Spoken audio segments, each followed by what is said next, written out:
இந்த நேரத்திலும் நாம் மிகவும் அவளோடு எதிர்நோக்கி கொண்டிருக்கிறதான கர்த்தருடைய வார்த்தையை தாராபுரம் பகுதியில கர்த்தருடைய ஊழியத்தை செய்து வரக்கூடியதான அருமையான சகோதரர் வி.எம். ரவி அவர்கள் சபை கூடி வரும் நேரத்திற்கு விசுவாசிகள் சரியாக ஏன் வருவதில்லை என்கின்றதான தலைப்பின் கீழாக கர்த்தருடைய வார்த்தைகளை பகிர்ந்து கொள்ள இருக்கிறார்கள்.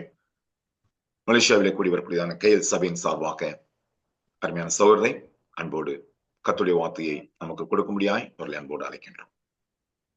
தேங்க்யூ. பிதாவாகிய தேவனுக்கு ஆண்டவர் இயேசுவின் நாமத்தினாலே மகிமை செலுத்துவோம். கிறிஸ்துவுக்குள் அன்பான பரிசுத்தமுள்ள தேவ பிள்ளைகளே, உங்கள் யாவரையும் இயேசுவின் நாமத்தினாலே வாழ்த்தி வரவேற்கிறோம். தாராபுரம் கிறிஸ்துவின் சபையாருடைய வாழ்த்துக்களை உங்களுக்கு நாங்கள் அன்போடு தெரிவித்துக் கொள்கிறோம். மீண்டும் தேவ பிள்ளைகளோடு, குறிப்பாக மலேசியாவில் கூடி வருகிற KL பகுதியில் இருக்கிற பரிசுத்தவான்களோடு சேர்ந்து தேவனை தொழுது கொள்ளும் வாய்ப்பை தந்த தேவனுக்கு நன்றி செலுத்துவோம். இதனால் செய்திக்காக நாம் தெரிந்து கொண்ட வேத பகுதியானது வாசிக்க கேட்டோம். அது அநேருக்கு பழக்கப்பட்ட ஒரு வசன பகுதி. அதிலிருந்து சில வசனங்களை நாம் மேற்கோள் காட்டி சத்தியத்தை படிக்க இருக்கிறோம். குறிப்பாக நாள் பிரசங்கத்தினுடைய தலைப்பு, சபை கூடி வரும் நேரத்துக்கு விசுவாசிகள் ஏன் சரியாக வருவது இல்லை. பிரியமானவர்களே, சபை கூடி வருவதற்கான நோக்கங்களை பரலோகத்தின் தேவன் நமக்கு கொடுத்திருக்கிறார். அந்த நோக்கங்கள் என்ன என்பதை முதலில் நாம் தெரிந்து கொள்ள வேண்டும். இரண்டாவதாக, சபை கூடி வரும் நேரத்துக்கு விசுவாசிகள் தான் சரியாக வருவது இல்லை என்று நாம் சொல்ல முடியாது. தேவதாசர்களும், அதாவது கர்த்தருடைய பணியை செய்யக்கூடிய ஊழியர்களும் சில இடங்களிலே தாமதமாக வருகிறார்கள், சரியாக வருவது கிடையாது. விசுவாசிகள் மட்டும் நம்ம எடுத்துக் கொள்ளக்கூடாது. மொத்தத்துல அவர்கள் ஊழியர்களாக இருக்கலாம், மூப்பர்களாக இருக்கலாம், உதவிக்காரர்களாக இருக்கலாம், எல்லாரும் அதுல அடங்கலாம். யாரையும் நாம் குற்றமாக குறையாக சொல்லுவது கிடையாது. மொத்தத்தில் தேவனுக்கு விசுவாசிகளாக இருக்கிற ஒவ்வொருவருமே சபை கூடி வரும் நேரத்துக்கு ஏன் சரியாக வருவது இல்லை. அப்படிப்பட்ட மக்களுக்கு இந்த பாடமானது ஒரு எச்சரிப்பாக இருக்கலாம். சரியாக வராமல் இருக்கிறவர்கள் இனி சரியாக வருவதற்கு ஒரு உதவியாகவும் இருக்கலாம். அந்த வகையில் தான் இந்த நாளில் இந்த பாடத்தை நாம் படிக்க இருக்கிறோம். சரி, முதலிலே சபை எதுக்காக எல்லாம் கூடி வந்திருக்கிறது என்பதை குறித்து சில வசனங்களை நாம படிக்க கேட்போம். யோவான் எழுதின சுவிசேஷம் 4ஆம் அதிகாரம் 24ஆம் வசனத்தை நாம் படிக்க கேட்போம்.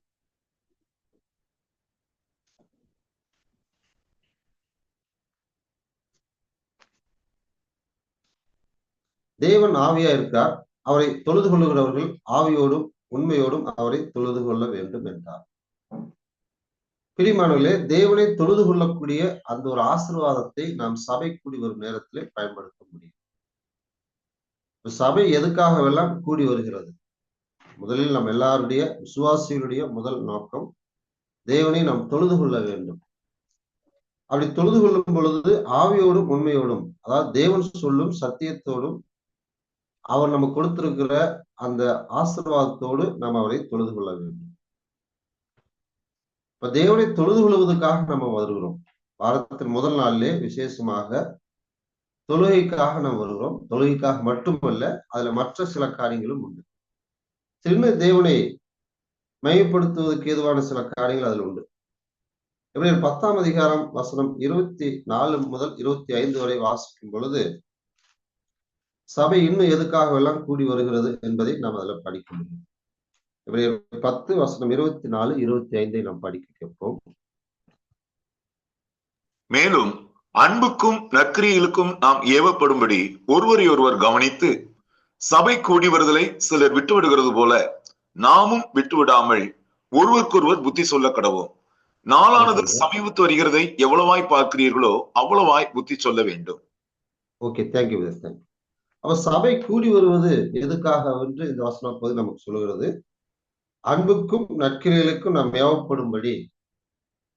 சபை கிறிஸ்துவுக்குள்ளாக ரட்சிக்கப்பட்ட மக்கள், உலகத்திலிருந்து வெளியே அழைக்கப்பட்ட மக்கள், விசுவாசிகள், பரிசுத்தவான்கள், இப்படி அநேக பேரால் நாம் அழைக்கப்படுகிறோம். அப்படிப்பட்ட நாம் இப்ப கூடி வருகிறோம். அப்படி கூடி வருவது எதுக்காக? பொதுவா சில மக்கள் ஆராதனைக்கென்று தொழுகைக்கென்று மட்டும் நினைக்கிறோம். அதுக்கு மட்டுமல்ல, அதை சார்ந்து இன்னும் அநேக கட்டளைகளுக்காக அவைகளை நிறைவேற்றுவதற்காக நம்ம கூடி வருகிறோம். அந்த வகையில தேவனை தொழுது கொள்கிறோம், அவருக்கு கனத்தை மகிமை செலுத்துகிறோம். அதே சமயத்துல விசுவாசியில் நாம் ஒவ்வொருவருமே ஒருவருக்கொருவர் கவனிக்க வேண்டிய ஒரு சூழ்நிலைக்காக நாம் வருகிறோம். எந்த விஷயங்களுக்காக கவனிக்க வேண்டும்? அன்புக்கும் நற்கிரியலுக்கும் நாம் ஏவப்பட்டு இருக்கிறோமா? அன்பு கூறக்கூடிய விஷயத்துல நம்ம எப்படி இருக்கிறோம்? தேவனுக்கும் நமக்கும் அன்பு எப்படி இருக்கிறது? இயேசுவானவருக்கு நமக்கு அன்பு எப்படி இருக்குது? விசுவாசிகளுக்கும் நமக்கு அன்பு எப்படி இருக்குது? இப்படி ஒவ்வொருவருமே அன்புக்கு நாம் எப்படி ஏவப்பட்டு கொண்டிருக்கிறோம்? நற்கிரிகளை நாம் செய்வதில் எப்படி இருக்கிறோம்? சரியாக இருக்கிறோமா? தேவன் எதிர்பார்க்கிறபடி இருக்கிறோமா இல்லையா என்பதை கவனிக்க வேண்டும். இதை எல்லாத்தையும் நம்ம கவனிக்க நமக்கு எல்லாரும் ஒரு இடத்துல கூடி வந்தாதான் கவனிக்க வேண்டும். ஒவ்வொருவரும் ஒவ்வொரு இடத்துல இருக்கும் பொழுது அதை செய்ய முடியாது. அப்போ தேவனை தொழுது கொள்கிறோம், அதே தேவனுடைய நாம் மயப்படும்படி அவரிடத்துல அன்பு கூறக்கூடிய விஷயத்துல பெருகுவதற்கும் அவர் விரும்புகிறபடி நற்கிரிகளை செய்வதற்கு எதுவாக நாம சபை கூடி வர வேண்டும். ஏன்னா வசனம் 25 அதான் சொல்கிறார். சிலர் இப்படிப்பட்ட காரியங்களை செய்வதற்காக கூடி வருவது கிடையாது. அதுபோல நீங்களும் விட்டுவிட வேண்டாம். நாம் ஒவ்வொருவருமே கூடி வந்து இதை செய்ய வேண்டும் என்பதற்காக புத்தி சொல்ல வேண்டுங்கிறார். சரி, மூன்றாவதாக இன்னும் நம்ம சபை எதுக்காக கூடி வர வேண்டுங்கிறது நம்ம எல்லாருக்கும் தெரிந்த வசனப்படி தான். 1 கொரிந்தியர் 11ஆம் அதிகாரம் 1 கொரிந்தியர் 11ஆம் அதிகாரத்துல அது கர்த்தருடைய பந்தியாக நாம் படிக்கிறோம். வசனம் 20 முதல் 28 வரைக்கும் இருக்கிறது நீண்ட வசன பகுதி. குறிப்பாக 28ஆம் வசனத்தை நாம் படிப்போம்.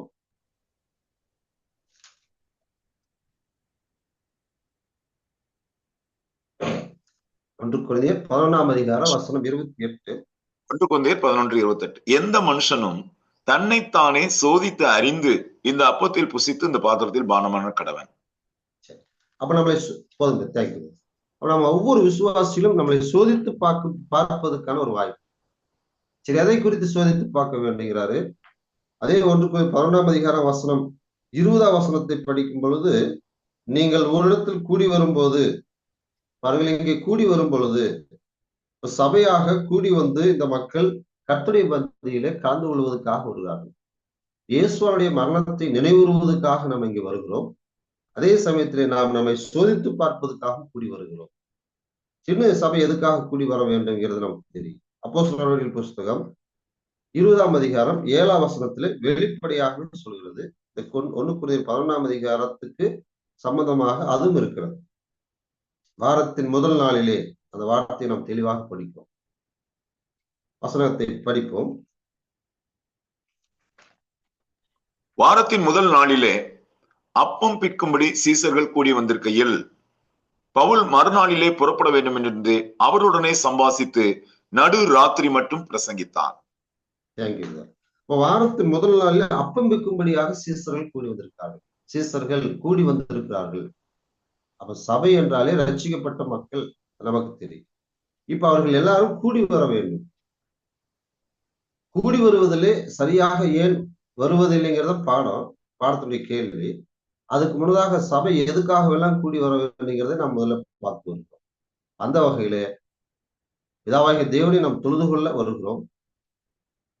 அன்புக்கு நற்கிரியலுக்கு ஏவப்படும்படி ஒருவர் கவனித்து நாம் புத்தி சொல்வதற்காக வருகிறோம். இயேசுவுடைய மரணத்தை நினைவுறுவதற்காக நாம் கூடி வருகிறோம். அங்கே நம்மை சோதித்து பார்ப்பதற்காகவும் கூடி வருகிறோம். இன்னும் நாம் எதுக்காக கூடி வருகிறோம் என்பதை படிப்போம். 1 கொரிந்தியர் 16ஆம் அதிகாரம் முதல் 2 வசனத்தை நாம் படிக்க கேட்போம். 1 கொரிந்தியர் 16ஆம் அதிகாரம் முதல் 2 வசனங்கள். பரிசுத்தவான்களுக்காக சேர்க்கப்படும் தர்ம பணத்தை குறித்து நான் கலாத்தியா நாட்டு சபைகளுக்கு பண்ணின திட்டத்தின்படியே நீங்களும் செய்யுங்கள். நான் வந்திருக்கும் போது பணம் சேர்க்குதல் இராதபடிக்கு உங்களில் அவனவன் வாரத்தின் முதல் நாள் தோறும் தன் தன் வரவுக்கு தக்கதாக எதையாகிலும் தன்னிடத்திலே சேர்த்து வைக்க கடவன். Okay, thank you. அப்போ வாரத்தின் முதல் நாளில் தன் தன் வரவுக்கு தக்கதாக நாம் எதையாலும் சேர்த்து வைக்க வேண்டும். பாருங்க, அன்புக்கு நற்கிரியலுக்கு ஏவப்படும்படி நாம் ஒருவரையும் கவனிக்க சபை கூடி வர வேண்டும் என்று படித்தோம். இப்ப அந்த அன்புக்கு நாம் ஏவப்படுவது எப்படி என்பது நாம் தெரிந்து கொள்ள வேண்டும் என்றால், யோவான் 3:16 தேவன் தம்முடைய குமாரனை கொடுத்து உலகத்தில் அன்பு கூர்ந்தார். எபேசியர் 5ஆம் அதிகாரத்திலே இயேசு தன்னை ஜீவபலியாக ஒப்பு கொடுத்து நம்ம இடத்துல அன்பு கூர்ந்ததை நாம் படிக்கிறோம். அப்போ அன்பு ஒன்றை கொடுக்கும். இந்த வசனத்திலே பாருங்க, அந்த அன்புக்கு நாம் ஏவப்படுவதற்கு உதவியா இருப்பதற்கு நாம் பரிசுத்தவான்களுக்காக தர்ம பணத்தை சேகரிக்க வருகிறோம். காணிக்கை என்று நம்ம எல்லாரும் வெளிப்படையாக சொல்லுவோம். அப்போ காணிக்கை நாம் சேர்ப்பது தேவனுக்கு மகிமுண்டாகும்படி தேவனுக்கு கீழ்ப்படுகிறோம், அவருடைய ஊழியத்தை தாங்குகிறோம், அவருடைய பிள்ளைகளுக்கு உதவி செய்வதற்காக, நற்கிரிகளுக்காக. அப்போ பரிசுத்தவான்களுக்காக தர்ம பணத்தை சேகரிக்க நாம் வாரத்தின் முதல் நாளே கூடி வருகிறோம். சின்ன சபையாக எதுக்காக எல்லாம் கூடி வந்திருக்கிறது? 1 கொரிந்தியர் 5ஆம் அதிகாரம் 4ஆம் வசனத்தை நாம் படிக்க கேட்போம்.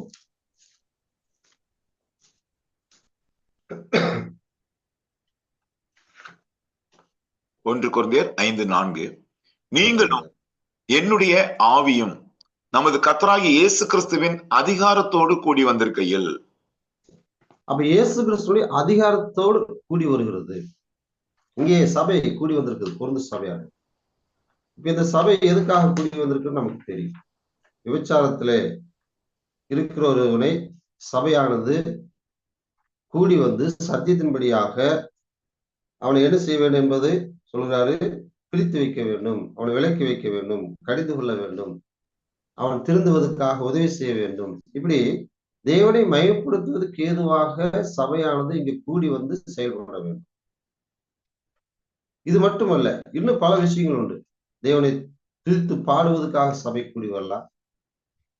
தேவனை மயப்படுத்துவதற்கு ஏதுவாக நல்ல காரியங்களை பேச திட்டமிடுவதற்கு திட்டக்கூட்டமாக நாம் கூடி வரலாம். தேவ ஆலோசனைகளை நாம் செய்வதற்காக, பொதுவாக எல்லாரும் சத்தியத்தை கற்றுக்கொள்வதற்கு ஏதுவாக சபை கூடி வந்திருக்கலாம். ஆக சபை கூடி வருவதற்கு என்னென்ன காரணங்கள் உண்டு என்பதை ஒரு சில காரியங்களை இப்பொழுது நாம் படித்தோம். முதலாவதாக, ஆக இப்படிப்பட்ட ஒரு கூடுகைக்காக சபையார்கள் சரியாக வருகிறார்களா? தேவனை தொழுது கொள்வதில் எல்லா விசுவாசிகளும் சரியாக கலந்து கொள்கிறார்களா? இல்லை. அட்னஸ் சில வேளையில சில சபையார்கள் வாரத்துல முதல் நாள் தோறும் எடுக்கக்கூடியவங்களா இருந்தா அதுல அநேகர் ஆப்ஷன் ஆகிறாங்க. அன்புக்கு நற்கிரிக்கு யாவப்படும்படி நம்ம சபையார்களை கவனிக்கக்கூடிய நேரத்துல சபையார்கள் இல்லை. சில நேரத்துல பரிசுத்தவான்களுக்காக காணிக்கை கொடுக்கிற விஷயத்துல, தர்ம பணத்தை சேகரிக்கிற விஷயத்துல, நற்கிரிகளை செய்கிற விஷயத்துல குறைப்படுகிறோம். காரணம், சபையார்கள் கூடி வருவது கிடையாது. கர்த்தருடைய வந்தியில இயேசுவனுடைய மரணத்தை நினைவுறுவதற்காக அந்த திராட்சரச கப்ஸ் எனக்கு ஒரு 50 கப்ஸ் நம்ம தயார் பண்ணி வச்சிருப்போம். அதாவது முடித்து பார்த்தா சில வாரத்துல 50 கப்பு தீர்ந்திருக்கு. ஒரு சந்தோஷமா இருக்கு. சில நேரங்கள்ல அதுல அப்படியே இருக்கு, ஏதோ சில கப்ஸ் மட்டும் தீர்ந்திருக்கு. அப்போ நமக்கு வருத்தம். அப்ப அது என்ன காண்பிக்குதுன்னா, சபையார்கள் சரியாக வரல. இப்படி எல்லா இடங்களிலும் இந்த குறையானது இருக்கும். இப்ப கேள்வி, ஏன் இப்படி சபையார்கள் வந்து சபை கூடி வரக்கூடிய அந்த நேரத்துக்கு அந்த வாய்ப்பை பயன்படுத்திக் கொள்ளாம சரியாக வராமல் இருக்கிறார்கள்? இதுக்கு சபையாரிடத்தில் நம்ம கேட்கும் பொழுது ஒவ்வொருவரும் ஒவ்வொரு காரணம் சொல்லுவாங்க. இயேசுவானவர் ஒரு உதாரணம் நமக்கு சொன்னார். விருந்து ஆயத்தப்படுத்தி இருக்கும் பொழுது அதுக்கு அழைக்கப்பட்ட மக்கள் வராமல் இருப்பது காரணங்கள் சொன்னாங்க. அதுபோல காரணங்கள் சொல்லுவாங்க. அந்த காரணங்களை கேட்கும் பொழுது சில நேரங்களில் நமக்கு வருத்தத்தையும் வேதனை கொடுக்கும். இன்னும் சில நேரங்களில் சபையார்கள் வந்து நாங்க சரியான நேரத்துக்கு தான் வரணும்னு நினைக்கிறோம், நாங்களா வரக்கூடாதுன்னு நினைக்கல, எங்களுக்கு வேற ஒரு நெருக்கடி வந்து விட்டது, சூழ்நிலை எப்படி, வேற என்ன செய்யறது, சும்மா ஒண்ணு நாங்க இப்படி இல்லை, நாங்க சொல்ற காரணத்தை நீங்க ஏத்துக்க மாட்டீங்க, புரிஞ்சுக்க மாட்டீங்க, இப்படி சில நேரத்துல சபையார்கள் சொல்லுவதும். இதெல்லாம் ஒரு வாக்கு இருந்தாலும் வசனத்தின் அடிப்படையில நாம சில காரியங்களை கவனிக்கும் பொழுது சபை கூடி வரும் நேரத்துக்கு விசுவாசிகள் ஏன் சரியாக வருவது இல்லைன்னா, பாருங்க, விசுவாசிகள் சரியான நேரத்துக்கு வராததுக்கு அவங்களுக்குள்ள அநேக பிரச்சனைகள் இருக்கு. அந்த பிரச்சனைகள் எல்லாம் ஆராய்ச்சி வருவதற்கு, சபை கூடி வருவதற்கு எல்லா வகையிலும் தாமதத்தை கொண்டு வரும். ஒண்ணு தாமதமாக வருவார்கள், இன்னொன்னு வராமலே இருந்து விடுவார்கள். இந்த ரெண்டுமே சபைகளுடைய வாழ்விலே நடக்கிறது. சரி, இந்த இரண்டு காரியத்தையும் தேவனானவர் ஏற்றுக்கொள்வது கிடையாது. சின்ன சபையர்கள் அந்த சபை கூடி வரும் நேரத்துக்கு ஏன் சரியா வருவதில்லைன்னா, சபை கூடி வரக்கூடிய அந்த நேரத்துல தன்னுடைய பங்களிப்பு என்ன என்பதை சரியாக உணராமல் இருப்பதே அந்த நேரத்துக்கு வராமல் இருக்க காரணமா இருக்கிறார். தன்னுடைய பங்களிப்பு அங்கு இருக்கிறது. இதுக்கு முன்னாடி படித்த வசனங்கள்ல தேவனை கனப்படுத்துவதற்காக ஒவ்வொரு விசுவாசியும் செய்ய வேண்டிய அந்த வேலைகள் உண்டு. இப்ப அந்த வேலைகளை செய்ய எனக்கு கடமை, எனக்கு ஒரு கட்டளை, நான் அதை செய்ய வேண்டும். அப்படி செய்யும் பொழுது நான் தேவனை மகிமைப்படுத்துகிறேன், நான் கிறிஸ்துவுக்குள்ளாக வளருகிறேன், என்னோடு கூட இருக்கிற மற்ற விசுவாசிகளும் வளர்வதற்கு உதவியாக இருக்கிறது. இது என்னுடைய பங்களிப்பு. தன்னுடைய பங்கு ஒவ்வொருவருக்கும் வர வேண்டும் என்று விரும்புகிறோம். அதே சமயத்துல இன்னொருவருக்கு நாம் கொடுக்க வேண்டிய பங்கை கொடுக்காமல் இருப்பது தவறு. அப்போ தன்னுடைய பங்களிப்பு சபை கூடி வரக்கூடிய நேரத்துல என்ன என்பதை உணராததனாலே சபையார்கள் சபை கூடி வருவதற்கு தாமதமாக சரியாக வருவது கிடையாது. இன்னும் அந்த மக்கள் ஏன் அதை சரியாக வராமல் இருக்கிறது காரணம்னா, ஆராதிக்கூடிய நேரத்தை பற்றி கவனக்குறை. ஆராதிக்காக மட்டுமல்ல, சபை கூடி வர வேண்டும். எதுக்காக? அந்தந்த பிராந்தி சபை என்ன முடிவெடுத்திருக்கிறதோ அதுக்காக ஒருவர் வராமல் இருக்கிறார்னா அது காரணம் என்ன? அவருடைய பொறுப்பு என்ன என்பதை அறியாமல் இருப்பது, அவருடைய நேரத்தை பற்றி சரியாக புரிந்து கொள்ளாமல் இருப்பது. இன்னும் பாருங்க, அந்த சபை கூடி வருவதற்கான மதிப்பும் கனமும் பரிசுத்தமும் இதை பற்றி ஆழமான ஆவிக்குரிய புரிந்து கொள்ளுதல், அதை உணர்ந்து கொள்ளுதல் இல்லாததே அவர்கள் சரியாக வராமல் இருப்பதற்கு காரணமாக இருக்கிறது. இன்னும் சொல்ல போனால் வருத்தமான ஒரு வார்த்தையா இருக்கலாம், சோம்பேறிகளாக இருக்கும் பொழுதும் கூட சரியாக சபை கூடி வரும் நேரத்துக்கு வரமாட்டாங்க. சோம்பேறிகள். இன்னும் ஆயத்தமாக இல்லாத விசுவாசிகள் சபை கூடி வரும் நேரத்துக்கு சரியாக வரமாட்டார்கள். இதெல்லாமே சபையார்கள் அல்லது விசுவாசிகள் சபை கூடி வருவதற்கு அந்த நேரத்துக்கு வராமல் இருக்கிறதுக்கு காரணங்களாக இருக்கிறது. இது யாருடைய வாழ்வில் இது இருக்கிறதோ அவர்கள் எல்லாருமே சபை கூடி வருவதை விட்டுவிட வாய்ப்பு உண்டு. அப்படியே வந்தாலும் சரியான நேரத்துக்கு வரமாட்டார். சரி, இப்படிப்பட்ட மக்களை குறித்து கர்த்தர் என்ன சொல்றார்? இப்ப நானே சபை கூடி வரக்கூடிய அந்த நேரத்துக்கு சரியாக வரவில்லை என்றால், அப்படி வராத நான் வேற என்ன செய்கிறேன்? ஒண்ணு, நான் சரியாக வரல. இரண்டாவது, வேற என்னென்ன காரியங்கள் எல்லாம் நான் செய்யறேன்னா, பாருங்க, ஆராதனைக்கு சரியாக வரக்கூடிய ஒவ்வொரு விசுவாசிகளையும் நான் சோர்வடைய செய்கிறேன். உற்சாகத்தோடு ஆயத்தப்பட்டு நேரமே எழுந்து ஆராதனைக்கு அல்லது சபை கூடி வர வேண்டும், இதுக்கு நாம போக வேண்டும் என்று பிரயாசப்பட்டு வந்து கொண்டிருக்கிற ஒரு விசுவாசியை நான் என்ன செய்கிறேன் என்றால் சோர்வடைய செய்கிறேன். எந்த வகையில? அவர் ஆயத்தப்பட்டு முன்னதாக உட்கார்ந்து இருக்கும் பொழுது அன்புக்கு நற்கிரிக்கு ஏவப்படணும், நம்ம இன்னைக்கு போய் ஒரு சபையாரை ஒரு விசுவாசத்தை பார்த்து அன்பு கூறுவதை பற்றி நற்கிரிகளை செய்வதை பற்றி அவரிடத்துல கலந்து பேசலான்னு வர்றாரு. வந்த இடத்துல யாருமே இல்லை. அவர் எப்படி அந்த இடத்துல ஏமாற்றத்தை சந்திப்பார்? இப்ப அடுத்த முறை என்ன செய்வாரு? சரி, அடுத்த முறை நாம கொஞ்சம் லேட்டா போகலாம், ஏன்னா கடந்த முறை போகும் பொழுது விசுவாசிகள் யாருமே வரவில்லை, அதனால நாம அடுத்த முறை தாமதமா போலாம். அப்போ சரியான நேரத்துக்கு வராத ஒரு விசுவாசி என்ன செய்கிறார் என்றால் இன்னொருவரை சோர்வடைய செய்கிறார். அடுத்தது, ஒரு விசுவாசிக்கு இடரலாகவும் இருக்கிறார். மூன்றாவதாக, அவர் சத்தியத்தை அறிந்து மனப்பூர்வமாக பாவம் செய்யக்கூடியவராகவும் இருக்கிறார். அடுத்தது, இயேசு கிறிஸ்துவனுடைய பரிசுத்த ரத்தத்தை அசுத்தம் என்று நினைக்கக்கூடிய விசுவாசியாக இருக்கிறாரு. இயேசுவை காலின் கீழே மிதிக்கக்கூடிய மக்களாகவும் இருக்கிறார்கள். இன்னும் தேவனுக்குரிய அந்த கனத்தையும் அந்த மேன்மையும் பரிசுத்த ஆவியானவரையும் அசட்டை பண்ணக்கூடியவராக இருக்கிறார்கள். இன்னும் சொல்ல போனால் தேவனுக்குரிய கனத்தையும் கொடுக்க வேண்டியதை நாம் கொடுக்க வேண்டும் என்பதை உணராமல் புரிந்து கொள்ளாமல் அசட்டை பண்ணக்கூடிய மக்களாக இருக்கிறார்கள். அதாவது ஆராதனை நேரத்துக்காக மட்டுமல்ல, தயவு செய்து புரிந்து கொள்வோம், சபை கூடி வரும் நேரத்துக்கு விசுவாசிகள் ஏன் சரியாக வருவது இல்லை? அதுக்கெல்லாம் இதெல்லாம் காரணமா இருக்கலாம். இப்படிப்பட்ட காரணம் உள்ளவர்கள் சபை கூடி வருவதை சரியாக பயன்படுத்த மாட்டார்கள். சரி, இப்படிப்பட்ட ஒரு செயலை ஒரு விசுவாசி செய்யக்கூடியவராக இருக்கார். ஒருவேளை நான் அதை செய்யக்கூடியவனாக இருக்கிறேன் என்று வைத்துக் கொள்வோம். என்னை பற்றி கர்த்தர் என்ன சொல்லுகிறார்? சில வசனங்களை நாம் படித்து பாடத்தினுடைய நிறைவு பகுதிக்கு நாம் கடந்து செல்வோம். மல்கியா 1ஆம் அதிகாரம், மல்கியா தீர்க்கதரிசி புஸ்தகம் 1ஆம் அதிகாரம் திருப்பி 16ஆம் வசனத்தை நாம் 6ஆம் வசனத்தை வாசிக்க கேட்போம். மல்கியா 1ஆம் அதிகாரம் வசனம் 6.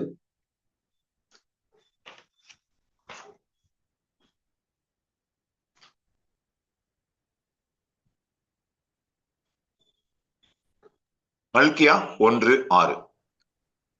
குமாரன் தன் பிதாவையும் ஊழியக்காரன் தன் எஜமானையும் கனம் பண்ணுகிறார்களே, நான் பிதாவானால் என் கனம் எங்கே? நான் எஜமானானால் எனக்கு பயப்படும் பயம் எங்கே என்று சேனைகளின் கர்த்தர் தமது நாமத்தை அசட்டை பண்ணுகிற ஆசாரியர்களாகிய உங்களை கேட்கிறார். அதற்கு நீங்கள் உமது நாமத்தை எதினாலே அசட்டை பண்ணினோம் என்கிறீர்கள். Okay, thank you. அப்போ இங்கே அசட்டை பண்ணுகிற மக்கள் இடத்துல அவர் கேட்கிறார். எல்லாரையும் இந்த தேவன் கேட்கல, தேவனுடைய நாமத்தை அசட்டை பண்ணுகிற ஆசாரியர்களே. சரி, ஆசாரியர்கள் வந்து பழைய ஏற்பாடு காலத்துல தேவனுடைய பணியை செய்கிறவர், ஆசாரிப்பு கூடாரத்துல, தேவாலயத்துல. சரி, இன்னைக்கு தேவனுடைய பணியை செய்யற ஊழியக்காரங்க தான் அப்படின்னு நினைக்க வேண்டாம். அதனால மொத்தமா விசுவாசிகள் நம்ம பார்க்கணும். விசுவாசிகள் என்றாலும் அதுல ஊழியர், மூப்பர், உதவிக்காரன் எல்லாரும் அடங்கிடுவாங்க. அப்போ இங்கே குமாரன் தன் பிதாவை கனம் பண்ணுகிறான். இப்ப நாம் பிதாவாகி தேவனுக்கு பிள்ளைகளாக இருக்கிறோம். அந்த பிள்ளைகள் தேவனை கனப்படுத்த வேண்டும். அப்படி கனப்படுத்தக்கூடிய ஒரு வாய்ப்பு தான் சபை கூடி வரக்கூடிய நேரம். எதுக்காக எல்லாம் கூடி வருது? அது நம்ம ஒரு பட்டியல் பார்த்தோம். அதுக்கு எல்லாவற்றுக்கும் நம்ம கூடி வந்து அதை செய்யும் பொழுது அங்கே பிதாவாகிய தேவனை கனப்படுத்துறோம். ஆனா இப்ப நாம் என்ன செய்யல? அதை சரியாக செய்யாம விட்டு விட்டோம். இப்ப அதனால நாம் என்ன செய்யறோம் பாருங்க, மகன் தன்னுடைய அப்பாவை கனம் பண்ணுகிறான்னு தெரியுது. இப்ப நம்முடைய ஆவிக்குரிய பிதாவாகிய தேவனை நாம் அவருடைய பிள்ளைகள் கனம் பண்ணுகிறோம் என்றால் இல்லை, கனவீனம் பண்ணுகிறோம், அசட்டை பண்ணுகிறோம். ஊழியக்காரத்தை நிஜமானே கனம் பண்ணுகிறான். இதெல்லாம் நமக்கு புரியுது. இப்ப தேவன் கேட்கிறார், நான் பிதாவானால் என் கனம் எங்கே? தேவனே அப்படின்னு நம்ம சொல்லுகிறோம். இயேசு சொல்லாரு, என்னை ஆண்டவரே ஆண்டவரே என்று சொல்லி நான் சொல்லுகிறபடி செய்யாமல் போகிறது என்ன? ஒருவன் என்னை பின்பற்ற வர விரும்பினால் அவன் தன்னைத்தான் வெறுத்து, பாருங்க, நாம் இயேசுவை எஜமான் என்று சொன்னால் அந்த எஜமான் சொல்லுவதை செய்யும். தேவன் நம்முடைய பிதா என்று சொன்னால், எஜமான் என்று சொன்னால், தகப்பன் என்று சொன்னால் அவர் சொல்லுகிறபடி நாம் செய்ய வேண்டும். இப்ப அவர் என்ன சொல்லுறாரு? சபை கூடி வாருங்கள், அங்கே கூடி வந்து என்ன செய்ய வேண்டுமோ அதை செய்யுங்கள் என்று சொல்லுகிறார். இப்ப அதை நாம் செய்ய வர வேண்டும் என்று விரும்பினாலும் சரியாக வந்து செய்வது கிடையாது. தாமதமாக வருகிறோம், சில இடத்துல அதை விட்டு கொடுக்கிறோம். சரி, ஏன் இதை செய்யறோம்? அது சில காரணங்கள் சொன்னோம். அந்த காரணங்கள் எல்லாவற்றையும் தேவன் ஏற்றுக்கொள்றாரானா இல்லை. இது எல்லாத்தையும் தேவன் ஒரே வார்த்தை சொல்றாரு, நீ என்னை அசட்டை பண்ணுகிறாய், என்னை கனவீனம் பண்ணுகிறாய், சபையை நீ அசட்டை பண்ணுகிறாய், ஆலோசனை அசட்டை பண்ணுகிறாய், அன்புக்கு நற்கிரிலுக்கு ஏவப்படும்படி புத்தி சொல்வதை அசட்டை பண்ணுகிறாய், தொழுகை நீ அசட்டை பண்ணுகிறாய், கட்டளை பந்தியை அசட்டை பண்ணுகிறாய், பரிசுத்தவான்களுக்காக சேர்க்கப்படும் காணிக்கை குறித்து நீ அசட்டை பண்ணுகிறாய். இப்படி எல்லா வகையிலும் நம்ம அசட்டை செய்யறோம் என்று சொல்றார். சின்ன அந்த அசட்டை பண்ணுகிற மக்களுக்கு கர்த்தர் என்ன சொல்றாரு பாருங்க. என்னாகும் 15ஆம் அதிகாரம் 31ஆம் வசனத்தில் நாம் படிக்கும் பொழுது, என்னாகமும் 15வது அதிகாரம் வசனம் 31.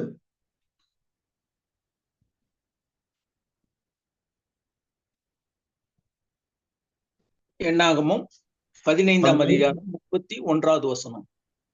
அவன் கர்த்தரின் வார்த்தையை அசட்டை பண்ணி அவர் கற்பனையை மீறினபடியால் அந்த ஆத்துமா அறுப்புண்டு போக வேண்டும். அவன் அக்கிரமம் அவன் மேல் இருக்கும், அவன் சொல் என்று சொல் என்றார். அப்போ அசட்டை பண்ணுகிறோம். இப்ப இது பழைய ஏற்பாட்டில் சொல்லப்பட்ட சம்பவம் தான். இப்போ சபை கூடி வந்து அந்த நேரத்துல தேவ வார்த்தைகள் நம்ம கேட்கணும். அது தேவ வார்த்தைகள் நமக்கு எல்லா வகையிலும் உதவி செய்யும். குறிப்பா 2 அதிகாரம் வசனம் 16, 17 தேவனுடைய மனுஷன் தேர்ந்தவனா இருப்பதற்கு உதவி செய்யுது. கடிந்து உள்ளது, புத்தி சொல்லுது, சீர்திருத்துறது, நற்கிரிகளை செய்வதற்கு தகுதி உள்ளவனாக எல்லாவற்றுக்கும் பிரயோஜனமா இருக்கிறது. இவ்வளவு பெரிய ஆசீர்வாதம் நிறைந்தது சபை கூடி வரக்கூடிய நேரத்துல கிடைக்கும். வேசில படிக்கிறோம், அனந்த ஞானம் தேவ ஞானமானது சபை மூலியமாக நமக்கு கிடைக்கிறது. பாருங்க, இவ்வளவு பெரிய ஆசீர்வாதம் நிறைந்த அந்த வார்த்தையை நாம் இப்ப என்ன செய்யறோம்? அசட்டை பண்ணுகிறோம். பிரசங்கம் முடி, மீட்டிங் இருந்தாலும் சரி, ஆலோசனையா இருந்தாலும் சரி, ஆராதனை இருந்தாலும் சரி, சில நேரத்துல அந்த பிரசங்கம் முடிகிற நேரத்துக்கு நம்ம வருவோம். பாருங்க, சரியாக வரல, தாமதம், சில நேரத்துல அதை விட்டுருவாங்க. அப்போ இங்க அந்த செயலாளர் என்ன சொல்றாரு? கர்த்தரின் வார்த்தையை அசட்டை பண்ணுகிறார்கள்.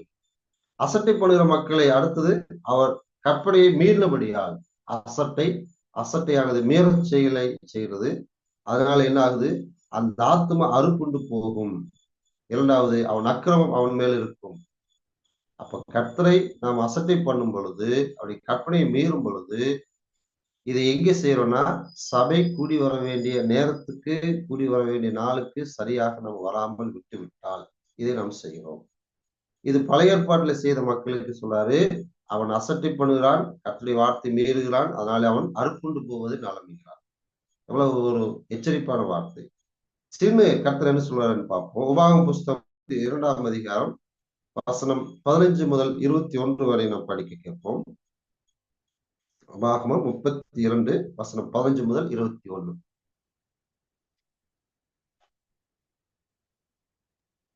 யசூரன் ஏன் கொழுத்து போய் உதைத்தான்? கொழுத்து ஸ்தூலின் நினம் துண்ணின போது தன்னை உண்டாக்கின தேவனை விட்டு தன் ரட்சிப்பின் கண்மலையை அசட்டை பண்ணினான். அந்நிய தேவர்களால் அவருக்கு எரிச்சலை மூட்டினார்கள். அருவருப்பானவைகளினால் அவரை கோபப்படுத்தினார்கள். அவர்கள் தேவனுக்கு பலியிடவில்லை. தாங்கள் அறியாதவைகளும் தங்கள் பிதாக்கள் பயப்படாதவைகளும் நூதனமாய் தோன்றிய புது தெய்வங்களுமாகிய பேய்களுக்கே பலியிட்டார்கள். உன்னை ஜெனிப்பித்த கண்மலையை நீ நினையாமற் போனாய். உன்னை பெற்ற தேவனை மறந்தாய். கர்த்தர் அதை கண்டு தமது குமாரரும் தமது குமாரத்திகளும் தம்மை கோபப்படுத்தினது நிமித்தம் மனம் அடிவாகி அவர்களை புறக்கணித்து, என் முகத்தை அவர்களுக்கு மறைப்பேன், அவருடைய முடிவு எப்படி இருக்கும் என்று பார்ப்பேன். அவர்கள் மகா மாறுபாடுள்ள சந்ததி, உண்மை இல்லாத பிள்ளைகள், தெய்வம் அல்லாதவைகளினால் எனக்கு எரிச்சலை மூட்டி தங்கள் மாயைகளினால் என்னை கோபப்படுத்தினார்கள். ஆகையால் மதிக்கப்படாத ஜனங்களினால் அவர்களுக்கு எரிச்சலை உண்டாக்கி மதிக்கெட்ட ஜாதியினால் அவர்களை கோபப்படுத்துவேன். இந்த வார்த்தைகள் எல்லாம் கேட்கும் பொழுது உண்மையாலுமே நமக்கு ஒரு பயம் வரணும். இஸ்ரவேல் ஜனங்கள் தேவனை மயப்படுத்தக்கூடிய விஷயத்திலிருந்து விலகி போய் அவரை அசட்டை பண்ணி அவர் இருதயத்தை துக்கப்படுத்தக்கூடிய செயலை செய்தார். அந்த செயலை செய்த மக்களுக்கு அவர் அதை சுட்டி காண்பித்து அதனால் வரக்கூடிய ஆபத்தையும் விளைவுகளையும் எச்சரிப்பாக சொல்கிறார். நமக்கும் அந்த வசனங்கள் பாடமாக இருக்கிறது. இப்போ யெசுரன் கொழுத்து போய் உதைக்கிறான். பாருங்க, உதைக்கிறதுங்கிறது அது ஒரு அவமானத்தை செயல். இயேசுவனுடைய மரணத்தை நாம் சரியாக நினைவு கூறாத பட்சத்துல பரிசுத்தமான ரத்தத்தை அசுத்தம் என்று எண்ணுகிறோம், அவரை கால் கீழாக மிதிக்கிறோம் என்று நாம் படிக்கிறோம். சபை கூடி வரக்கூடிய அந்த காரியத்தை சரியாக செய்யல அப்படின்னா, அப்படியே செய்வதை விட்டு விட்டாலுமே இரண்டையுமே நாம் செய்யும் பொழுது இயேசுவை நாம காலின் கீழாக மிதிக்கிறோம். இங்கே யெசுரன் கொழுத்து போய் உதைக்கிறான். அதனால என்ன ஆகுது? அவன் தேவனை விட்டு விலகுறான், ரட்சிப்பின் கண்மலை அசட்டை பண்ணுகிறான். அடுத்தது பாருங்க, அந்நிய தேவர்களாலே அவருக்கு எரிச்சலை மூட்டுகிறான், அருவருப்பான கிரியைகளை செய்கிறார்கள். அடுத்தது பாத்தீங்கன்னா, தேவனுக்கு அவர்கள் பலி செலுத்தல. நாம தேவனுக்கு பலி செலுத்துறோம், ஜெபம் பண்ணும் பொழுது அது தேவனுக்கு ஒரு கனத்தை கொடுக்குது. காணிக்கை கொடுக்கும் பொழுது ஸ்தோத்திர பாடலை பாடும் பொழுது அது ஒரு பலி செலுத்துகிறார். இது எதுவுமே நம்ம செய்யல. அடுத்து என்னது? தங்கள் அறியாதவைகளும் தங்கள் பிதாக்களுக்கு பயப்படாதவர்களும் நூதனமாக தோன்றக்கூடிய புதிய காரியங்களை செய்யறோம். ஆராதனைக்கு ஏன் வரல, சபை குடிவரதுக்கு ஏன் வரல, புதுசா ஒரு வேலைக்கான போயிட்டு புதுசா ஒரு செயலை செய்யணும், புதுசா ஒரு வேலை வாங்கியிருக்க, அந்த மத்தியில் சொன்னது போல நான் புதிய திருமணம் முடித்திருக்கிற, எருமாடு வாங்கியிருக்கிறேன், அதெல்லாம் போய் பார்க்கணுங்கிறோம். அப்போ தேவனை மையப்படுத்தக்கூடிய அந்த சபை கொடுக்கக்கூடிய நேரத்தை சரியாக பயன்படுத்தலைன்னா அந்த மக்கள் இதையெல்லாம் செய்யறார்கள். இன்னும் என்ன செய்யறாங்க பாருங்க, வசனம், உன்னை ஜெனிப்பித்த கண்மலை நீ மறந்தாய். நம்மளை உண்டாக்கின ஜீவன், நமக்கு ஜீவன் சுவாசம் கொடுத்தவர், நம்மளை உண்டாக்கின தேவனுக்கு முன்பாக நாம் பணிந்து முழங்கால் பிடியிட கடவோம் என்று வாருங்கள் தாவீது சொல்லுவார். அப்ப அந்த தேவனை மயப்படுத்துவதற்காக, ஆராதிக்க, அவரை கனப்படுத்துவதற்காக நம்ம கூடி வரக்கூடிய அந்த வாய்ப்பை விட்டுட்டா நம்ம என்ன செய்யறோம்? உன்னை ஜெனிப்பித்த கண்மலையை நீ மறந்தாய், உன்னை பெற்ற தேவனை மறந்தாய்கிறார். அதனால அடுத்து என்ன ஆகுது பாருங்க, அவரை கனவீனப்படுத்துறோம், கோபப்படுத்துறோம். கோபப்படுத்துவதனால அவர் என்ன செய்யறாரு? நமக்கு அவருடைய முகத்தை மறைக்கிறார். எஸ்ஐ 59 கூட படிக்கிறார். தேவனுக்கு விரோதமான பாவங்கள் அக்கிரமங்களும் நமக்கு அவருக்கு நடுவாக பிரிவினையாக உண்டாக்குறது, முகத்தை மறைக்கிறது. அப்ப அசட்டை பண்ணும் பொழுது தூக்கி எறிகிறோம், வேண்டாம், அவமானப்படுத்துற, இழிவாக நினைக்கிறோம். அப்படிப்பட்ட செயலை செய்யும் பொழுது என்ன ஆகுது? தேவன் சொல்றாரு, என் முகத்தை அவர்களுக்கு மறைப்பேன். உண்மையில்லாத பிள்ளைகள், உண்மையுள்ள மக்கள் என்ன செய்வாங்க? நம்பகமான மக்கள். உண்மை என்றாலும் அந்த வார்த்தைக்கு அர்த்தம் நம்பகமானது. சபை கூடி வருவதற்கு இந்த நேரத்துக்கு சபையில் எல்லாரும் வருவாங்க, தேவனை தொழுதுகள் எல்லாரும் வருவாங்க. தேவன் நம்புறாரு, இயேசுவோட நம்புறாரு, ஆவியானவர் நம்புறாரு, தேவ பிள்ளைகள் நம்புறாங்க. ஆனா அந்த நேரத்துல சரியாக யாரு வரலைன்னா உண்மை இல்லாத மக்கள், நம்பகமான மக்கள் அல்ல. அப்போ தேவனை மகிமைப்படுத்தக்கூடிய விஷயத்திலிருந்து நாம் சரியாக செய்யக்கூடிய காரியத்தை செய்யாமல் விலகி இருந்தால் அந்த மக்கள் எல்லாருமே இப்படி சொல்லுகிறார். சின்ன சரியாக நாம் சபை கூடி வருவதை விட்டு, சரியாக வராமல் விட்டு விட்டால் அதை பற்றி என்ன சொல்றாரு? 1 சாமுவேல் 2ஆம் அதிகாரம் வசனம் 30 நாம் படிப்போம். 1 சாமுவேல் 2ஆம் அதிகாரம் வசனம் 30.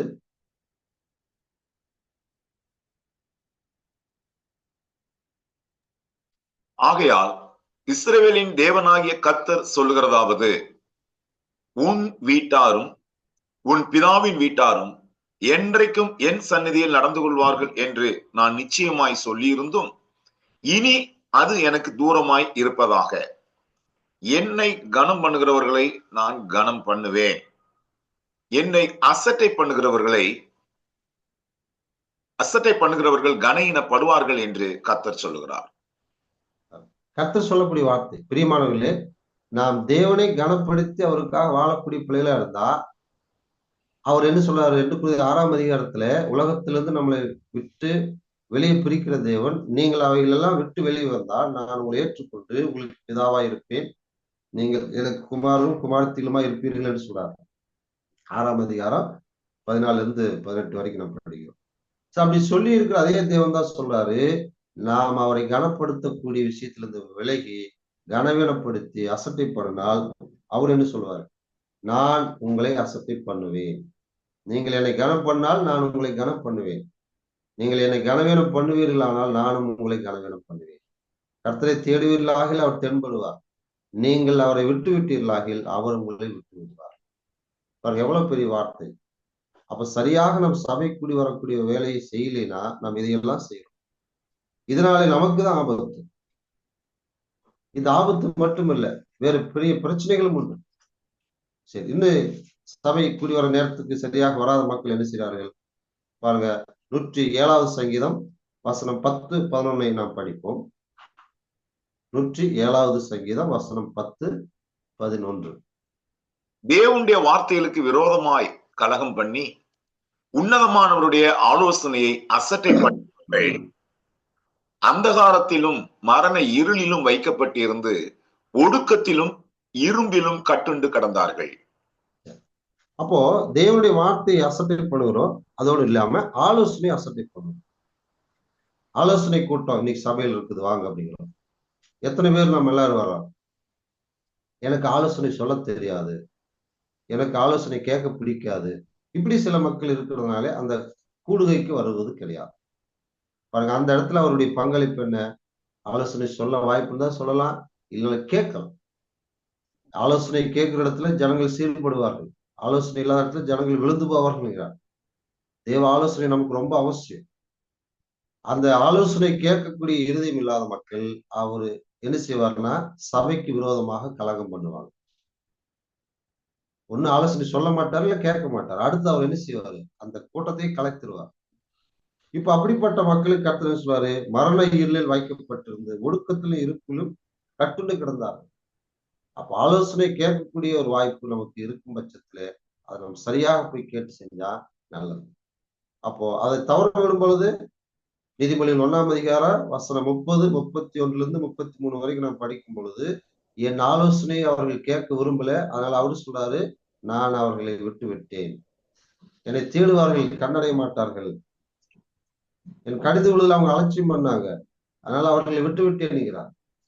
அப்போ தேவனை கனப்படுத்தக்கூடிய காரியத்திலே நாம் சரியாக நடக்காத பட்சத்துல என்ன சொல்ல போனா சபை கூடி வருவதற்கு எதுவான வாய்ப்பு நமக்கு எப்போ கிடைக்குதோ அதை நாம் சரியாக செய்யாத பட்சத்துல தேவனை கனவீனப்படுத்துகிறோம். அப்படி பார்க்க கனவீனப்படுத்தக்கூடிய ஒவ்வொரு பிள்ளைகளுக்கு தேவன் சொல்றாரு, நீங்க செய்யற செயல்கள் உங்களுக்கு சரியாக தோன்றலாம். இதுக்கு முன்னாடி நம்ம பாடத்தில் சொன்னோம், காரணங்களை சொல்லுகிறார்கள். சும்மா ஒன்று நாங்க வரல, நாங்க சரியான நேரத்துக்கு வராத காரணம் இதுதான், இப்படி சில காரணங்களை சொல்றாங்க. நீதிமொழிகள் 16ஆம் அதிகாரம் வசனம் 22 வசனம் 25 படிக்கும் பொழுது அந்த காரணங்கள் நமக்கு அது சரியாக இருக்கலாம். அழகா சொல்றார், மனுஷனுடைய வழிகள் அவன் பார்வைக்கு சுத்தமானவைகள், அது எல்லாம் உங்களுக்கு சரியா இருக்கு. ஆனா கர்த்தர் சொல்றாரு, அதனுடைய முடிவை நீங்கள் கவனிங்கள், மரணத்தில் முடியும். காரணம் சொல்லி அந்த அழைப்பை அசட்டை பண்ணாங்க. நான் ஏறுமாடு வாங்கியிருக்கிறேன், வயல் வாங்கியிருக்கிறேன், புதிதாக திருமணம் முடித்திருக்கிறேன், அதனால வர முடியாது, இதை போய் சொல்லுங்கள் சொன்னார். அசட்டை பண்ணார்கள். அந்த அசட்டைக்கு பின்னாடி என்ன ஆச்சு? அவர்கள் இனி இந்த விருந்தை ஒருபோதும் ருசி பார்ப்பதில்லை, அவர்களை விட்டு விடுங்களா. அவர் சபை கூடி வரக்கூடிய அந்த நேரத்துக்கு நாம் சரியாக வரவில்லை என்றால், அதனால் நாம் என்ன செய்கிறோம்? தேவனை, அவருடைய நாமத்தை அசட்டை பண்ணுகிறோம். தேவனை மட்டுமல்ல, தேவன் அதை சார்ந்து வேற எதையெல்லாம் நாம் அசட்டை பண்ணுகிறோம், துக்கப்படுத்துறோம், அவமானமாக நினைக்கிறோம் என்பதை பட்டியலிட்டு சொன்னார். இப்படிப்பட்ட செயல்களை செய்யக்கூடிய ஒவ்வொரு செயல்களை செய்கிற எந்த செயலானாலும் நமக்கு அது சரியாக தோணலாம். ஆனா கர்த்தர் சொல்றாரு, அதனுடைய முடிவை பாருங்கள், அந்த முடிவு உங்களுக்கு ஆபத்துல கொண்டு போய் முடிகிறார். அதனால் நாம் என்ன செய்ய வேண்டியிருக்குது? நமக்கு கிடைத்த அந்த வாய்ப்பை, நமக்கு கிடைத்த அந்த சபை கூடக்கூடிய நேரத்தை சரியாக நம்ம பயன்படுத்திக் கொள்ள வேண்டும். கடைசியாக சில வசனத்தை நாம் படித்து முடிப்போம். எபேசியர் 5ஆம் அதிகாரம் வசனம் 15 முதல் 17 வரைக்கும் நாம் படிக்கப்போம். எபேசியர் 5ஆம் அதிகாரம் வசனம் 15, 17. ஆனபடினாலே நீங்கள் ஞானம் மற்றவர்களைப் போல நடவாமல் ஞானம் உள்ளவர்களைப் போல கவனமாய் நடந்து கொள்ள பார்த்து, நாட்கள் பொல்லாதவைகளானதால் காலத்தை பிரயோஜனப்படுத்திக் கொள்ளுங்கள். ஆகையால் நீங்கள் மதியற்றவர்களாய் இராமல் கர்த்தருடைய சித்தம் இன்னதென்று உணர்ந்து கொள்ளுங்கள். கர்த்தருடைய சித்தம், நாம் ரட்சிக்கப்பட வேண்டும், தேவனைப் போல தேர்ந்தவர்களாய் வளர வேண்டும், இயேசு கிறிஸ்துவின் சாயலுக்கு ஒப்பாக வளர வேண்டும், சபையானது வளர்ந்து இயேசுவானவருக்கு முன்பாக நிற்கணும், நித்தியத்திலே அவரோடு போய் சேர்ந்து அவரை சேவிக்க வேண்டும். அவர் வரும் பொழுது பரிசுத்தம் உள்ள கன்னியாக நாம் திருமணத்துக்கு ஆயத்தமா இருக்க வேண்டும். இது எல்லாத்தையும் செய்வதற்கு நமக்கு கிடைக்கும் வாய்ப்பு சபை கூடி வரக்கூடிய வாய்ப்பு தான். சபை எதுக்காக எல்லாம் கூடி வருகிறதோ அதுக்கு எல்லாத்துக்காக நாம் கூடி வரும் பொழுது சரியான நேரத்துக்கு நாம் கூடி வரணும், சரியான நாளில் நாம் கூடி வரணும், சரியான நோக்கத்தை நிறைவேற்றுவதற்காக நாம் கூடி வர வேண்டும். இப்படிப்பட்ட காரியங்களை செய்வதற்கு எதுவாக நமக்கு கிடைக்கும் வாய்ப்பு இதுவரை நாம் சரியாக பயன்படுத்தவில்லை என்றால் கர்த்தர் சொல்றாரு, நீங்க ஞானம் உள்ள பிள்ளைகளாக நடந்து கொள்ளுங்கள். ஞானம் இல்லாத பிள்ளைகள் தான் அப்படி நடப்பார்கள். இனி அப்படி இல்லாமல் காலத்தை நீங்கள் பிரயோஜனப்படுத்திக் கொள்ளுங்கள். பிரயோஜனப்படுத்துவது எப்படி? கர்த்தருடைய சித்தம் என்னதென்று நான் உணரல, அறிவில்லை, ஞானம் இல்லை, அதை விட்டுட்டேன், இனி நான் அப்படி இருக்க மாட்டேன். கர்த்தருடைய சித்தம் என்னதென்று நான் உணர்ந்து செயல்படுவேன். எப்படி? ரோமர் 2ஆம் அதிகார வசனம் 4 முதல் 6 வரைக்கும் நாம் படிக்கும் பொழுது தேவ தயவும் அவருடைய பொறுமை, அவருடைய அன்பு, இரக்கத்தை எல்லாம் நாம் பெற்று அதை நாம் அசட்டை செய்யறோம். இதுவரை தேவனுக்கு பிரியமில்லாத வேலைகளை நாம் செய்திருந்தும் நம்மளை நிர்மூலமாக்காமல் நமக்கு அவர் என்ன செய்திருக்காரு? தயவு கொடுத்திருக்காரு. எப்படி தயவு கொடுத்திருக்காரு பாருங்க. நீ குணப்படும்படி அவர் உன்னை ஏவுகிறார். அப்பா அந்த எபிரேயர் 10ல அன்புக்கு நற்கில்லைக்கு கவனிக்கும்படி ஒருவருக்கும் நாம் ஏவ வேண்டும். பாருங்க, தேவனுடைய தயவு நம்மளை என்ன செய்யுது? அவருடைய பொறுமை, அவருடைய இரக்கம் நம்மளை குணப்படுத்த உதவி செய்யுது. ஆனா நம்ம சில நேரத்தில் அதை எப்படி பார்க்கிறோம்? அதை அசட்டை எண்ணுகிறோம். தேவ தயவு எனக்கு இருக்குது, தேவ இரக்கம் இருக்கிறது, தேவனுடைய அன்பு எனக்கு இருக்கிறது, அதனால நான் அடுத்த வாரம் சரி பண்ணிக்கிறேன், அடுத்த வாரம் சரி பண்ணிக்கிறேன், இப்படி தள்ளி கொண்டே போவதை விட்டுட்டு ஞானமுள்ள பிள்ளைகள் என்ன செய்வார்கள்? ஞானம் நல்லது கெட்டது என்று எது என்று பிரித்து பார்க்கும். அப்ப ஞானமுள்ள பிள்ளைகள், இயேசு ஞானமுள்ளவர், நன்மை எது தீமை எது நமக்கு அழகா சொல்லியிருக்கார். தேவன் ஞானமுள்ளவர் நமக்கு சொல்லியிருக்கார். அவருடைய வேத வசனங்கள் ஞானம் உள்ளது, பேதைகளை கூட ஞானியாக்குதுங்கிறார் 19ஆம் சங்கீதத்தில். ஆக தேவ பிள்ளைகள் நாம சபை கூடி வரக்கூடிய அந்த காரியத்தை சரியாக செய்வதற்கு இந்த வசனங்கள் எல்லாம் நமக்கு உதவி செய்கிறது. பிரியமானவர்களே, சபை கூடி வரக்கூடிய அந்த நேரத்துக்கு விசுவாசிகள் ஏன் சரியாக வருவது இல்லை? விசுவாசிகள் மட்டுமில்ல, ஊழியக்காரங்களாகவும் இருக்கலாம். ஏன் நான் சரியா வர்றதில்லை? அதுக்கு சில காரணங்கள் நான் சொல்லிட்டு இருக்கிறேன். அந்த காரணங்களை கர்த்தர் ஏற்றுக்கொள்வாரா? ஏற்றுக்கொள்ள மாட்டார். இப்ப நான் என்ன செய்யணும்? அதை விட்டுட்டு தேவனுக்கு சித்தமானது என்ன, ஞானமானது என்ன, நல்லது கெட்டது எதுன்னு பிரித்து நல்லதை செய்யும். இப்ப அதனால கர்த்தர் சொல்றாரு, நீங்கள் ஞானமுள்ள பிள்ளைகளாக நடந்து கொள்ளுங்கள், காலத்தை பிரயோஜனப்படுத்திக் கொள்ளுங்கள். சபை கூடி வருதலை சரியாக நாம் கடைபிடித்தால் நித்தியத்திலே நாம் இயேசுவோடு சேர்ந்து அந்த நித்திய பரலோக வீட்டிலே நாம் வாழ முடியும். அப்படிப்பட்ட ஒரு வாழ்க்கை வாழ்வதற்கு இந்த வேதவசனங்கள் நமக்கு உதவியாக இருக்கட்டும். இந்த வாய்ப்பை தந்த சபையாருக்கு நான் நன்றி சொல்கிறேன். தேவன் தான் நம்மளை ஆசீர்வதிப்பாராக. ஸ்தோத்திரம். கர்த்தர் ஆசீர்வதித்து கொடுத்த இந்த நேரத்திலும் கூட மிகவும் சிறப்பாக கர்த்தருடைய நாளில சபை கூடி வருதலை நாம் ஏன் விட்டுவிடக்கூடாது, என்ன நோக்கத்துக்காக, சரியான நேரத்திற்கு நாம் வந்தாலும் சரியான நோக்கத்தை நாம் நிறைவேற்றக்கூடியவர்களாய் நாம் வருகிறோமா என்கின்ற தலைப்பில மிகவும் சிறப்பாய் கர்த்தருடைய வார்த்தைகளின் உதவியோடு கூட காலங்கள் பொல்லாதவைகளாய் இருக்கிறது. எனவே அதை பிரயோஜனப்படுத்திக் கொள்ளத்தக்கதாக நாம் விரும்பினபடியான காரியங்களை நாம் செய்யாமல் கர்த்தருடைய சித்தம் இன்னதென்று உணர்ந்து கொள்ள வேண்டும் என்று நாம் சிந்தித்து செயல்படும்படியாய் கர்த்தருடைய வாக்கியங்களை நமக்கு சிறப்பாய் தந்தளின அருமையான சகோதரர் வி.எம். ரவி அவர்களை தேவன் தாமே ஆசீர்வதிப்பாராக. அவருடைய குடும்பத்திற்காக, அவருடைய ஊழியங்களுக்காக, அவருடைய சுகபலனுக்காக உங்களுடைய தனிப்பட்ட ஜபங்களிலும் குடும்ப ஜபங்களிலும் ஜபிக்கும்படி உங்கள் யாவரையும் அன்பாக கேட்டுக்கொள்கின்றேன். மறுபடியுமாக கர்த்தருடைய வார்த்தையை தாங்கி வந்த சௌரனை தேவன் தாமே இன்னும் அபிரதமாய் ஆசீர்வதித்து தம்முடைய ஊழியத்தின் பணியில வல்லமையாய் எடுத்து அவரை பயன்படுத்துவாராக.